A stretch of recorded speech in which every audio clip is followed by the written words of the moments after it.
In the heart of a small, sleepy town, Mendel's tailor shop stood as a quiet staple. The shop was as unassuming as its owner, Mr. Mendel, an older man with a neatly trimmed beard, meticulous hands, and a reputation for crafting impeccable suits and dresses. For decades, the townsfolk had relied on his skilled tailoring. His window displays were always immaculate, featuring mannequins so lifelike that some swore they saw the figures move when no one was looking. Rumors about the mannequins had floated around for years. Some people found them unnerving, their expressions too vivid, their skin too detailed, down to the faintest freckles and the delicate veins beneath the surface. The whispers were dismissed as harmless gossip, but for Ryan and his friends, bored teenagers craving a thrill, those whispers were a challenge. One chilly October night, Ryan made a bet. He'd sneak into Mendel's shop and prove to everyone that the mannequins were nothing more than plastic.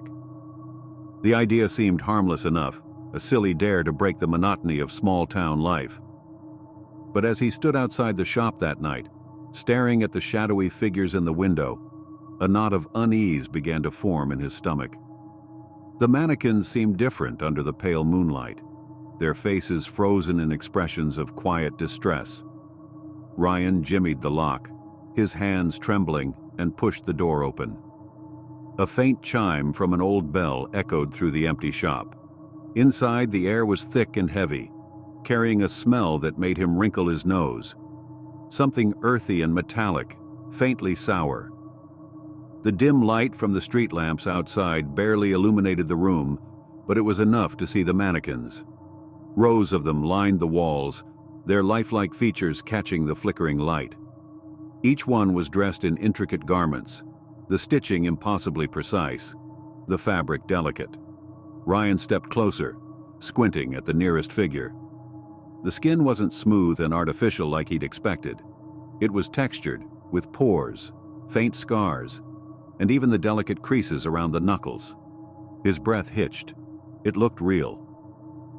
He moved cautiously through the shop, snapping photos on his phone for proof.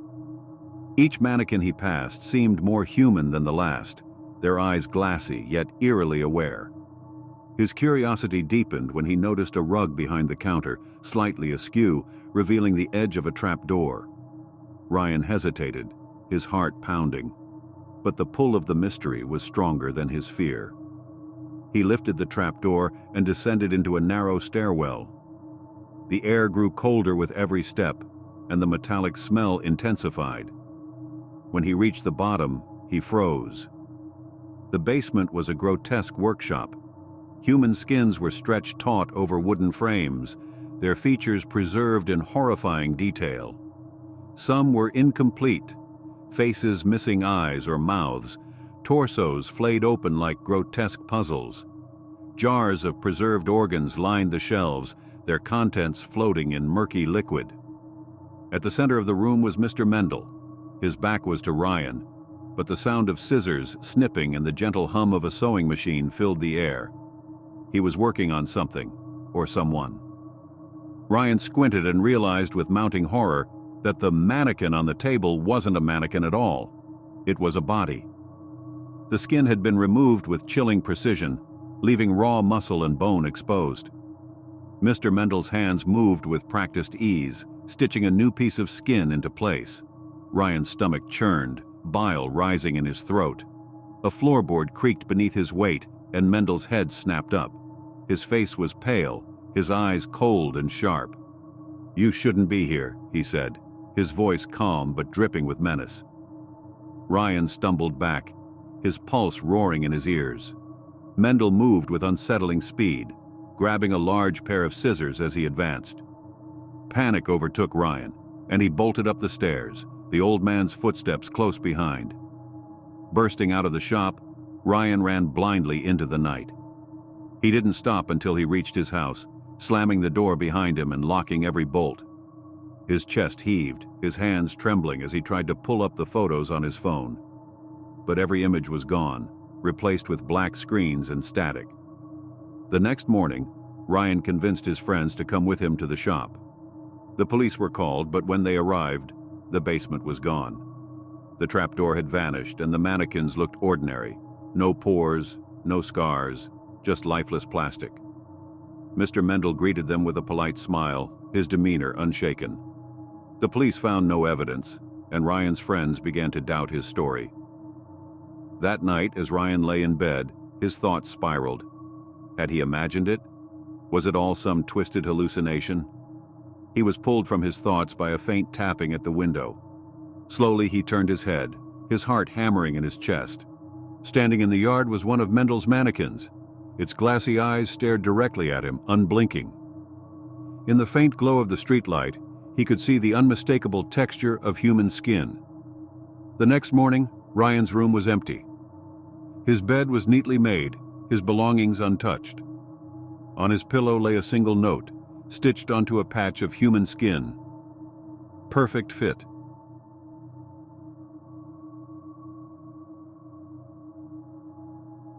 The Crimson Carnival appeared as if by magic, a vibrant explosion of color and light on the outskirts of the small town of Ashfield.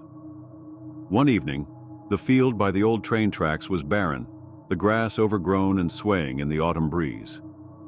By morning, towering tents of crimson and gold reached for the sky, their banners flapping like beckoning fingers. There had been no announcements, no flyers, no trucks rolling into town. But the townspeople, bored and curious, gathered at the entrance as dusk settled. The gates, made of twisted black iron, stood wide open, inviting them in with the warm glow of hanging lanterns and the faint sound of carnival music, eerie, yet mesmerizing. A wooden sign by the entrance read, "The Crimson Carnival, enter if you dare. Thrills and wonders await." No one could say exactly why they felt compelled to go. It was as though the carnival called to them, tugging at some deep, primal curiosity. Inside, the air was thick with the scent of buttered popcorn, candied apples, and something metallic beneath it all. Laughter and music echoed from unseen sources. Performers in elaborate crimson costumes wandered among the crowd, their painted smiles stretched unnaturally wide. The main attractions were scattered throughout the sprawling grounds, but the layout seemed to shift with every turn. Visitors entered funhouses, mirrored mazes, and haunted rides, each promising unique thrills.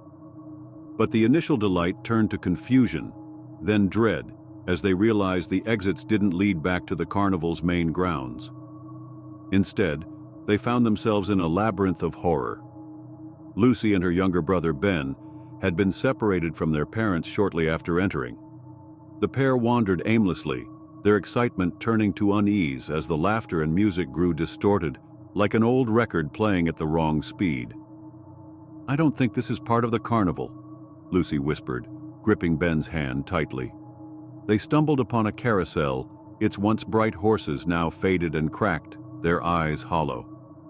A shadowy figure sat atop one of the horses, its crimson cloak billowing as though caught in an invisible wind. It turned its head toward them, and beneath the hood was a mask, half smiling, half screaming. "Run!" Lucy said, her voice barely a breath. The siblings bolted, weaving through the maze of tents and attractions. Behind them, the figure moved silently, gliding through the air, its twisted mask unchanging. Elsewhere, an elderly man named Thomas had wandered into the House of Wonders. Inside, jars of strange, glowing specimens lined the walls, their contents pulsing faintly. At the center of the room stood a performer with a crimson top hat, juggling objects too fast for the eye to follow. "Care for a closer look?" the performer asked, his voice smooth as silk. Thomas nodded hesitantly. The juggler stopped abruptly, catching the objects in midair. He opened his hands, revealing what he had been juggling, human eyes, still wet and glistening. Thomas screamed, but the sound was swallowed by the room. The walls began to close in, the jars shattering, spilling their contents. The last thing he saw was the juggler removing his top hat, revealing a black void where his head should have been. Lucy and Ben stumbled into a tent labeled The Grand Performance. Inside, the air was heavy with the scent of decay. Rows of chairs faced a stage draped in crimson curtains. In the front row sat the townspeople who had entered before them. Their faces were pale and slack, their eyes wide and unblinking. On stage, performers danced in grotesque, jerky movements, their costumes stained with dark, wet patches. One of them turned, and Lucy gasped. It was the baker from town, his mouth stitched into a gruesome smile. "Ladies and gentlemen," a voice boomed, drawing their attention to the ringmaster who had appeared at the center of the stage. He was tall and gaunt, his crimson suit shimmering under the spotlight. His face was hidden by a mask carved from bone, painted with a grinning skull. "Welcome to the Crimson Carnival, where your screams are the music of the night." The audience of townsfolk erupted into applause, slow, mechanical claps that sent chills down Lucy's spine. "Tonight's special act," the ringmaster continued, gesturing toward the siblings. "Our newest guests. Let's give them a warm welcome." The performers stopped mid-dance, their heads snapping toward Lucy and Ben in unison. Slowly they began to climb off the stage, their movements unnaturally fluid like marionettes without strings. Lucy pulled Ben behind her, backing away as the performers closed in. They ran once more, weaving through the maze of horrors, their path lit only by flickering lanterns. The laughter and music grew louder, more chaotic, as if the carnival itself was alive and mocking them. Finally, they reached the gates. They pushed, pulled, screamed for help, but the iron bars didn't budge. Behind them, the ringmaster's voice echoed. "No one leaves the Crimson Carnival. The show must go on." Lucy turned, her breath hitching as the performers closed in, their faces twisted with glee. Ben clutched her hand, his small voice trembling. "Lucy, what do we do?" She didn't answer. There was no answer. The next morning, the field was empty again, as if the carnival had never been there. But in the center of the grass, a new tent stood, a small one, striped in crimson and gold. Inside, 2 new mannequins were on display, their faces frozen in silent screams. The sign outside read, "The Crimson Carnival, coming soon to a town near you."